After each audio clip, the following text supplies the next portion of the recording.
So my father did 3 tours in the Vietnam War. And in his second tour, he was advanced enough in rank, and he was there, I think, 11 or 12 months. And when he was in country at that point, he's always been a field officer and came up in the military through the Korean War and a battlefield commission. And so, the military likes guys like him, and they let him be in charge of a couple of different projects.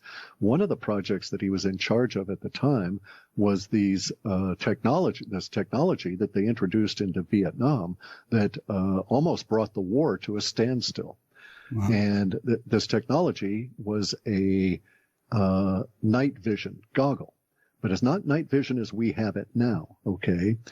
Because the night vision goggle was done in the red spectrum.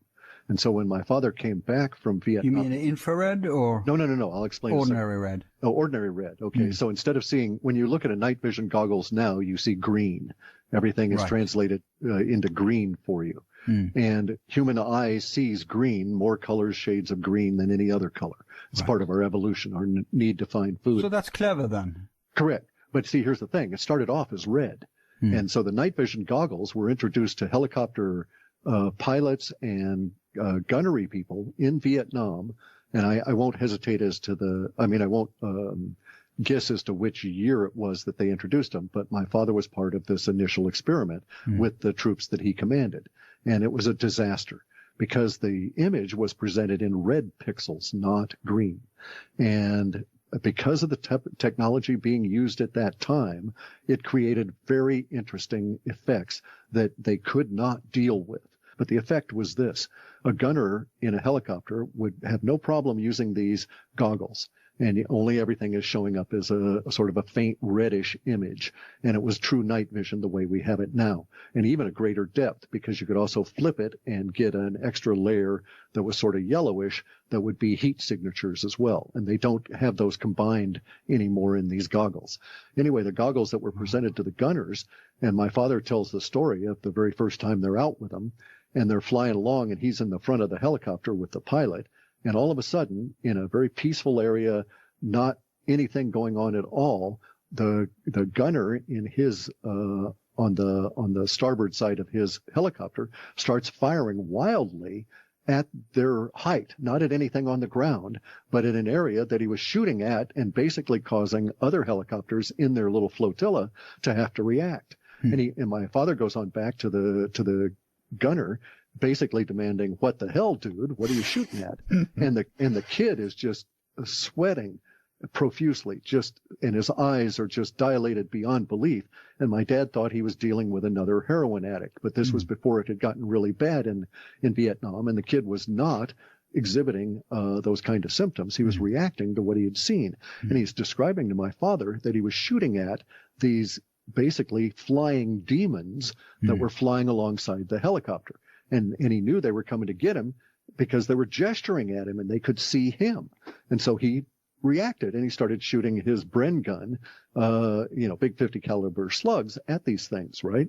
And they were flying along right next to the helicopter. So he's firing out directly from the helicopter, and there are other helicopters in the vicinity. So it caused all kinds of problems. And this goes on repeatedly, week after week after week. Every time they try and use these night vision goggles, at some point they encounter monsters, true monsters. Now, officers had been told not to wear these. Okay, the pilots were told not to wear them. But my dad put them on to see what the hell was going on, and to hear him describe it, it was like being in the worst kind of a demonic gothic hell. Jeez. That you'd look out at the tops of trees and you'd see these creatures with big wings and claws and everything come flying off of the tops of the trees. But you take the goggles off and there's not even a disturbance in the fog above the canopy of the trees, right? They're perceiving into an aspect of consciousness. Correct. Another dimension. And it was tied to the red image. As soon as they went to green, all of this kind of stuff disappeared. Of course. So very interesting interview there. Obviously, this is like a word of mouth thing, so it's difficult to 100% prove or verify this. But there are some things out there that kind of tie into what he's saying. There was this post on a military forum that talks about what may have been these goggles that Cliff High's referring to, and the person posting talked about how hard it was to find information on them and parts for them. He says, "It is near impossible to find any information about these Su-49 night vision goggles. They were made by ITT Aerospace Optical Division, and they are dated 1969. They came in a 1969 dated padded hard plastic case. They are what is known as Gen 1 night vision and needed an external light source." SOG were reported to have used these early NVGs along with the later Su-50 model, both with the ANPOS-8 aiming light that was mounted to a rifle.